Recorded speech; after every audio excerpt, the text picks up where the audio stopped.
Okay, so I recently did a Twitter poll because I've been getting a whole lot of comments in my videos, mostly on like Twitch and Twitter and Instagram even, asking me for tutorials. And I've kind of tried doing some tutorials in the past, and most of them were kind of like concepts and just ways to maybe get around doing certain things. But people have been asking for specific things. So I put up a Twitter poll, and I was asking them for specific things because Twitter makes you only pick 4 things at a poll. So I have like top 4 things that I felt like I knew a decent amount about, and I could just make quick tutorial videos to try and get the message across. And the winner of that poll was lightning and electrical effects. So I'm gonna make a quick tutorial about that, probably about 3 to 5 minutes. And lightning is really easy to draw, like surprisingly easy, like incredibly easy.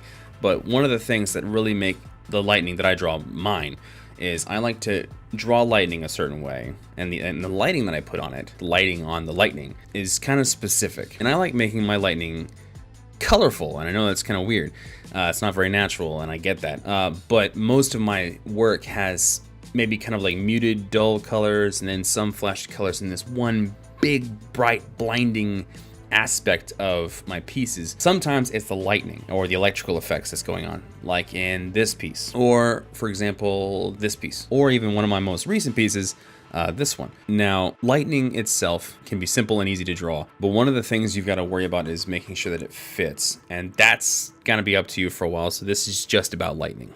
So let's just get right into it. To start off, let's just do a simple blank canvas, dark, so we can see the lighting, and we're just gonna do a simple like just going kind of downward in no particular angle, but like usually lightning isn't straight, obviously. Part of the aspect that makes lightning so fun to draw, or electrical effects, is because it is kind of random. Now to start off, to get the right brush, because a lot of people worry about that, this is a super simple method. And the brush we need is actually going to be one of the first like 6 brushes in the default brushes that everyone gets in Photoshop. The one that I use for lightning, it's called the hard round pressure size. And it really doesn't matter what kind of pen tablet you have to draw with. As long as it has pressure sensitivity, this makes things a whole lot easier. And you're gonna wanna keep your stylus pretty small. And the variation of pressure makes lightning seem a little more organic and aesthetic, because the thickness of lightning is pretty uniform throughout its whole length. However, it's honestly not that fun to look at, so I try not to actually keep it this way. So to start, we're just going to go from point A to point B, and there's usually a couple other spots where lightning lands aside from just up here. Also, a couple different starting points. Let's go from, say, here to here. So we're going to go from point A to point B. So to start, let's just kind of keep going over here and change how hard you press the brush down to make it kind of random from time to time. So it's kind of thin up here and kind of thick down here, for example. Lightning doesn't often strike in a simple single band. You'll often get multiple. So let's just add some more. And we're going to have that also kind of random next to it. Right, like that. And it's already looking kind of like electrical arc. But then here's the interesting part. If we drop our brush size down a little bit more, maybe not too much, and then we just kind of barely kind of skirt one side and kind of throw it out a bit, and then you really start to see a variation of thickness, and that makes it look a little more realistic, because when you look at lightning or electricity, especially in videos, there's multiple bands and they don't always look the same.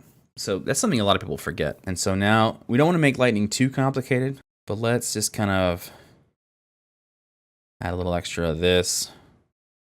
Here's the part where you have to start thinking about lightning also likes to arc off itself. So when you make an extra pathway, start from a corner.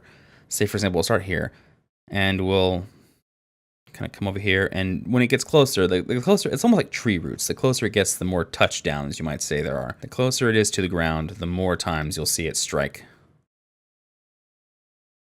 Like that. And the same rule kind of applies to these extra pathways. Have a little thin, a tiny little hairline thickness of a guy, just kind of following along. And now here comes the part where I really enjoy. We're going to work on the lighting a bit. So we're going to increase the size of our brush. And another default brush that I prefer is just the really soft one. It's often like the soft round pressure opacity, for example.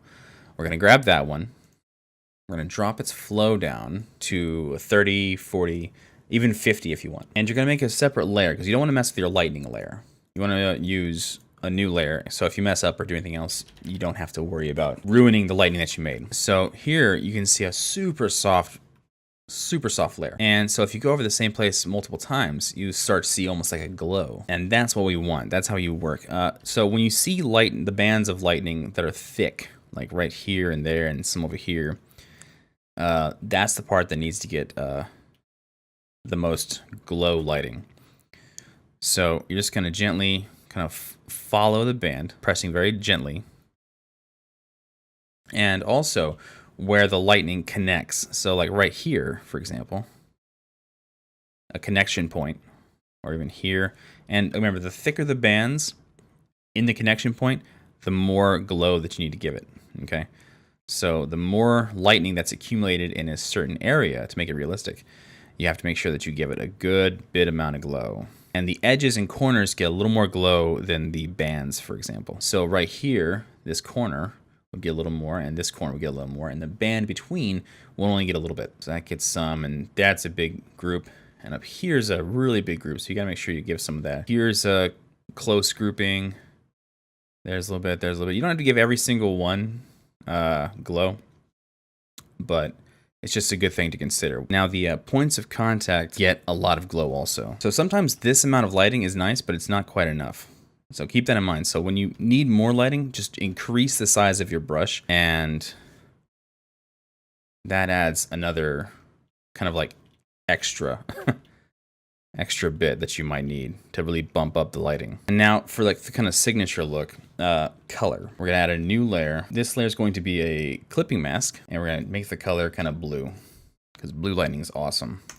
And we're just gonna drop it in there, right? So the lighting on the lightning itself can be colorful, and that's usually what I do. And if you want a little extra kick of colorful lighting on the lightning itself, what I like to pull off is I have another layer here, and I make it a linear dodge of the same color, and I just kind of start throwing that on there. And that doesn't really affect the white parts, so the bands themselves. And what's great is when you have an image below this, it kind of gives the blue lighting factor to it if you use linear dodge. Now make your brush, your lighting brush, your soft one, really thin, and just kind of follow along the big parts. And this sort of just evens it out a bit. And if you see a part that you forgot about, just work on it a little bit. Now, if you think that the lightning has too much glow, you can simply grab your glow layer and change its opacity a bit. And also, one thing you really don't want to forget, when lightning touches down, it adds sort of its own lighting source because it's so bright. So don't forget, whenever lightning or the electrical current is close to something, that thing also needs to get a little more well lit. Otherwise, the whole piece doesn't quite make sense. And that's pretty much the basics. So there you have it. That is the quick and easy way of adding lightning effects to your paintings in Photoshop. So run along and feel free to use this however you want, either in your own paintings or even photo editing if you want to make that family member look like the Sith Lord that they might truly be. Leave a like in this video if you found this useful, and feel free to subscribe if you'd like to catch more tips and tricks, because I submit, all right, I've been berated about it enough. I'll finally start making actual tutorial videos, and I'll try and make them quick and clean and pretty and easy and nice and simple to follow along in the future. So if you have something in mind that you've seen of mine that you prefer to know about or see how I do it in a nice, quick, easy, snappy little video, be free to leave a comment about it, and I'll make sure to get it out as soon as I can, because I'll be making a whole lot more videos here in the future. I've already started making a whole lot, and I'm just going to make more. All that being said, thanks for watching, and I hope you enjoyed it, and I'll see you in the next one. Peace.